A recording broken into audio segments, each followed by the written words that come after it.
মা ওলালি নে মা মা মই গৈ থাকো দিয়া তিনিআলিটোলৈ বুলিব লাগিব নহয় গাড়ী নাপালে আকৌ খোজকাঢ়ি যাব লাগিব যা মা সোনকাল কৰি আহিবি আজিকালি দিনকালবোৰ আকৌ বৰ বেছি ভাল নহয় মা তুমি লগাতকৈ অকণমান বেছিয়ে চিন্তা কৰা মোৰ একো নহয় দিয়া গৈ থাকো মই বাই বাই যা গৈ যা এজনী ছোৱালীজনী ঘৰৰ পৰা ওলাই গ'লে মনটো একেবাৰে ভয় লাগি থাকে ল'ৰা হ'লে চাগে ইমানখিনি ভয় নকৰিলো হয় তাতে আগতে ছোৱালী মানুহ ঘৰৰ কাম কেইটা সোনকালকৈ কৰি লওঁ দিনৰ পোহৰ ৰং চঙীয়া ভাল মানুহৰ হাত ৰাতিৰ এন্ধাৰ গমগমীয়া সুৰ মাতালৰ ৰং ইস্কুক বছ মদ খাই গ'ল পেল বেছিকৈ খালে এতিয়া মদ আজি অকণমান বেছি ৰাতি হ'ল ৱাও বিউটিফুল হেল্ল' জনমন মোৰ নিচিনা হেণ্ডচাম ল'ৰা তুমি ক'ৰবাত দেখিছা আকৌ কেইটো ইয়াতে হৈ hello' hello' dear don't care Latumoni হিয়াৰ লাটুমণি নহয় বেবি হিয়াৰ চৰি গাইজ মোৰ নাম বেবি নহয় মোৰ নাম বগলা হয় কোন হয় আপুনি কিবা প্ৰব্লেম জনমন এই ৰাতি অকলে বলা নহ'লে আজি মোৰ ঘৰলৈকে যাওঁ দাদা আপুনি এইবাৰ কি কৰি আছে মোৰ ঘৰলৈ যাবলৈ পাৰোঁ নহয় মোৰ ঘৰ এইখিনিতে আপুনি চাইডটো দিয়ক ঘৰলৈ যাবা তুমি মই বগলা থাকোঁতে মই তোমাক ঘৰলৈ যাবলৈ দিম জানো তুমি আজি মোৰ লগতে যাব লাগিব দেই মই মদাহী তাকো হাঁহি দাদা আপুনি ইমান ওচৰলৈ আহিছে যে চাওক আঁতৰি দিয়কচোন কি হৈছে ইয়াতে ছাৰ চাওকচোন মই ঘৰলৈ যাবলৈ আহিছিলোঁ মই সাধাৰণ এটা জব কৰোঁ আৰু একেবাৰে মোক ঘৰলৈ যাবলৈ দিয়া নাইকিয়া উলট পালট কিবা কিবি কথাবোৰ বকি আছে মোৰ বৰ ভয় লাগিছে কওকচোন কিবা এটা কৈ দিয়ক আপুনি গলি নে তই ইয়াৰ পৰা গ'লো মই মোৰ পৰা জানো এইটো মৰিবলৈ আহিছিল কাবাব মাই হাত দি বাছ উঠক মই মদাহী থাকো হাঁহিয়ে থাক তই ধন্যবাদ ছাৰ ধন্যবাদ কিহৰ বাবে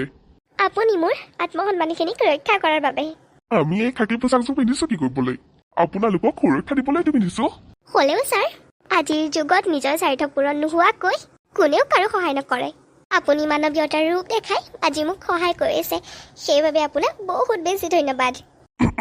এই ধন্যবাদখিনিৰ বাবে আকৌ মই চৰকাৰী দৰমহা পাওঁ সেইবাবে ইমানখিনি ধন্যবাদৰ মোৰ প্ৰয়োজন নাই এতিয়া পিছে আপুনি এনেকৈ কান্দিয়ে থাকিবনে এনেকৈ কান্দি মই ঘৰলৈ যাবলৈ নোৱাৰোঁ মায়ে বহুত কষ্ট পাব মনত এনেও মোক লৈ বহুত বেছি চিন্তা কৰি থাকে মালৈ যদি ইমান চিন্তা তেতিয়াহ'লে হাঁহি দিয়া ছাৰ মই গৈ থাকোঁ দিয়ক তোমাৰ যদি কোনো আপত্তি নাই মোৰ লগতে ব'লা মই তোমাক ড্ৰপ কৰি দিব পাৰিম কিন্তু ছাৰ আপোনাক মিছামিছিতে ইমানখিনি কষ্ট দিবলৈ মন নাই আপুনি অলৰেডি মোৰ কাৰণে কষ্ট কৰিলেই মই তোমাক অলপ আগতে কি ক'লো এই কষ্টখিনিৰ বাবে মই মান্থলি দৰমহা পাওঁ মোক জানো খোজকোৱা পুলিচ অফিচাৰ যেন লাগে নালাগে তেতিয়াহ'লে তুমি মোক খোজ কিয় দি আছা খোজ নাই ছাৰ আপোনাক মই খোজ দিয়া নাই আপোনাক কেৱল মই ধন্যবাদেই দিছোঁ ধন্যবাদটোৱে যে মোৰ বাবে খোজ এতিয়া যাবানে ঘৰলৈ ব'লক ছাৰ মই সদায় কওঁ বোলো সোনকাল কৰি আহিবি চাচোন এতিয়ালৈকে আহি পাবলৈ হোৱা নাই নে কিবা তাইৰ বিপদ হ'ল আনকালেতো তাই ইমান দেৰি নকৰে হে প্ৰভু ছোৱালীজনী য'ত যেনেকৈ আছে কুশল লৈ ৰাখিবা তাই যেন ঘৰখন ভালদৰে আহি পায় ছাৰ ইয়াৰে কাষৰতে আমাৰ ঘৰ আপোনাক মই আকৌ এবাৰ খোজ দিওঁ থেংক ইউ মোক ইমানখিনি সহায় কৰাৰ বাবে ফ্ৰী খোজ মাজনী তোৰ লগত যে পুলিচ আহিছে ছাৰ মোৰ ছোৱালীজনী কিবা দুখ কাম কৰিলে নেকি নাই বৰ্মা আপোনাৰ ছোৱালীজনীয়ে একো দুখ কাম কৰা নাই মাত্ৰ আপোনাৰ ছোৱালীকে কেইজনমান অসভ্য ল'ৰাই বাটত ডিষ্টাৰ্ব দি আছিল ধন্যবাদ ছাৰ আপুনি মোৰ ছোৱালীজনীক ইমানখিনি সহায় কৰাৰ বাবে তোমাৰ মায়েকো মোক ফ্ৰী খোজ দি আছে দেই মোৰ দায়িত্ব সম্পূৰ্ণ এতিয়া মই ঘৰলৈ গৈ থাকো আচ্ছা শুনাচোন কওক ছাৰ তোমাৰ নামটো সোধাই নহ'ল নহয় কি নাম তোমাৰ মায়া আহো দিয়া মই মায়াহঁতৰ ঘৰৰ পৰাই আহো মই আজি প্ৰায় এমাহ হৈ গ'ল মই লাহে লাহে অনুভৱ কৰিছো তাইক মোৰ ভাল লাগে কোনোবা আছিলে ঘৰত মাত দিব অকমান ছাৰ আপুনি আমাৰ ঘৰত আহকচোন আহক বহক কৰিলোঁ মই আপোনাৰ ওচৰত মই আজি এটা বিশেষ প্ৰস্তাৱহে লৈ আহিছোঁ আপুনি বা কি কয় ছাৰ আগতে বহি লওকচোন হ'ব বাৰু দিয়ক মই বহি লৈছোঁ আপুনিও বহক আকৌ হ'ব দিয়কচোন ছাৰ মই বহিম বাৰু আপুনি কি কামত আমাৰ ঘৰলৈ আহিছিল কওকচোন ফাৰ্ষ্ট কথা হ'ল আপুনি মোক ছাৰ বুলি নামাতিব আপোনাতকৈ মই বয়সত বহুত সৰু আপুনি মোক ৰঞ্জন বুলি মাতিব কিন্তু ছাৰ একো কিন্তু নাই বৰ্মা কি বুলি মাতিবলৈ দিছিলোঁ মই ৰঞ্জন আপুনি মোক ৰঞ্জন বুলি মাতিব এতিয়া কোৱাচোন আজি এমাহৰ মূৰত আমালৈনো কি মনত পৰিল চাওক বৰ্মা মই কথাবোৰ এনেকৈ ঘূৰাই পকাই ক'বলৈ নাজানো বা মই ঘূৰাই পকাই কৈও ভাল নাপাওঁ আপোনাক মই চিধা এটা প্ৰস্তাৱ দিবলৈ বিচাৰিছোঁ প্ৰস্তাৱ কেনেকুৱা ধৰণৰ প্ৰস্তাৱ মানে বৰ্মা আপোনাৰ ছোৱালী মায়াক মই বিয়া পাতিবলৈ বিচাৰোঁ যদিহে আপোনালোকৰ আপত্তি নাই আপত্তি আমাৰ আৰু কেনেকুৱা ধৰণৰ আপত্তি থাকিব মই মাজনী সুধিম দিয়া এতিয়া নাই নেকি তাই ঘৰত নাই নহয় বাবা হয় নেকি তেতিয়াহ'লে মই গৈ থাকোঁ দিয়ক যোৱাই নে চাহকাপ খাই যোৱা আকৌ নাই বৰ্মা চাহ পিছতকৈ খাম বাৰু মই আহোঁ মোৰ আকৌ ডিউটি আছে নহয় যোৱা তেতিয়াহ'লে ইমান ভালো ল'ৰাটো মোক একেবাৰে চিধা চিধি কৈয়ে দিছে অকণো লাজ নাইকিয়া ল'ৰাটোৰ মাজনী অঁ মা ৰঞ্জন আহিছিল নহয় আমাৰ ঘৰলৈ ৰঞ্জন কোন ৰঞ্জন মা তই ইমান কথাবোৰ পাহৰে নে নাই মা মোৰ একেবাৰে মনত পৰা নাই কোন ৰঞ্জন আছিল বা পুলিচ অফিচাৰ যে তোক যে সহায় কৰিছিল তাৰ কথা কৈছো আকৌ অঁ মা মনত পৰিছে কিন্তু তেখেতৰ নাম যে ৰঞ্জন তুমি কেনেকৈ গম পালা আমাৰ ঘৰলৈ আহিছিল নহয় আজি তেখেত আহিছিল আমাৰ ঘৰলৈ কিয় সি হেনো তোক ভাল পায় তোক বিয়া পাতিব বিচাৰে কি তেখেত ইমান এজন ডাঙৰ অফিচাৰ আৰু আমি হৈছো ক'ত নাই মা মই তেখেতৰ লগত বিয়াত বহিব বা ভাল পাবলৈ মই নোৱাৰো মা মাজনী ভাল পোৱা ধনী দুখে চাই নহয় ভাল পাই কেৱল মনটোহে চাই নাই মা মই তেখেতৰ লগত বিয়াত বহিবলৈ নোৱাৰো মাজনী ৰঞ্জন বহুত ভাল ল'ৰা তোক বহুত দুখত ৰাখিবহি কিন্তু মা কোনো কিন্তু নাই মই তাক ফোনটো কৰি জনাই দিওঁ হেল্ল' অঁ ৰঞ্জন আমাৰ মাজনীয়ে বিয়াৰ বাবে মান্তি হৈছে দিয়া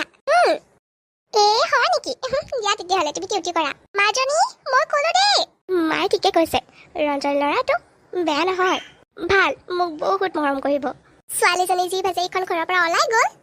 সেইদিন ধৰি এদিনো ভালকৈ অহাই নাই অৱশ্যে বাবাৰো ডিউটি থাকে নহয় মই এটা ফোন কৰি খবৰ লওঁ হেল্ল'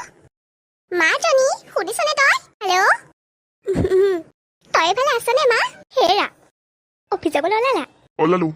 বহুত দিন হ'ল মাক দেখাই নাই নহ'লে আজি সন্ধিয়া এপাক ঘৰৰ পৰাই আহোঁ তুমি পাৰা যদি অকণমান ডিউটিৰ পৰা সোনকালকৈ আহিবাচোন আৰু এটা কথা শুনাচোন কোৱা কি হ'ল মাক নহ'লে আমাৰ লগতে ৰাখোঁ মা ইয়াত থাকিও বহুত ভাল পাব এইখন কি তুমি ধৰম চলাই পাইছা হা ৰঞ্জন তুমি তেনেকৈ কিয় কৈছা মাকটো তুমি বহুত ভাল পোৱা ভাল পাইছিলোঁ ভাল পালোঁ বুলি ঘৰত আমি ৰাখিব লাগিব নেকি মোক নালাগে সেইবোৰ আৱৰ্জনা ৰঞ্জন তুমি মাক আৱৰ্জনা বুলি ক'বলৈ পাৰিছা আৱৰ্জনা নহয় কি তোৰ যদি মাৰিলৈ ইমানকৈ মনত পৰি থাকে থাকেই মাৰো ঘৰলৈ গৈ ৰঞ্জন ৰঞ্জন তুমিতো আগত এনেকুৱা নাছিলা কিয় তুমি ইমানকৈ চেঞ্জ হ'লা ঐ কি ৰান্ধিছো এইবোৰ হা তোক তেনেকৈ কৈ থাকিলে নুশুনতে হা তোক কেনেকৈ কৈ দিম বাপেকে দুখ পাইছোঁ মই প্লিজ নামাৰিবা আৰু মোক নামাৰিবা নেমাৰিম তোক হা সদায় সদায় উৎপাতৰ সীমা নাইকিয়া কৰি পেলাইছে এজনীয়ে আছো মা মই বহুত ভালে আছো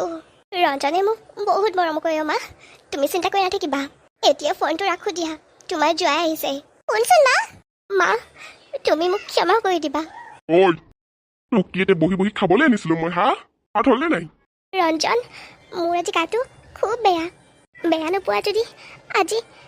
তুমিয়ে বনাই খোৱাগৈ মই বনাই খাব লাগে হা মই বনাই খাব লাগে তোক আজি একেবাৰে শেষ কৰি দিম মই নৰপিকাচ যে মোৰ ছোৱালীজনী শেষ কৰি পেলালে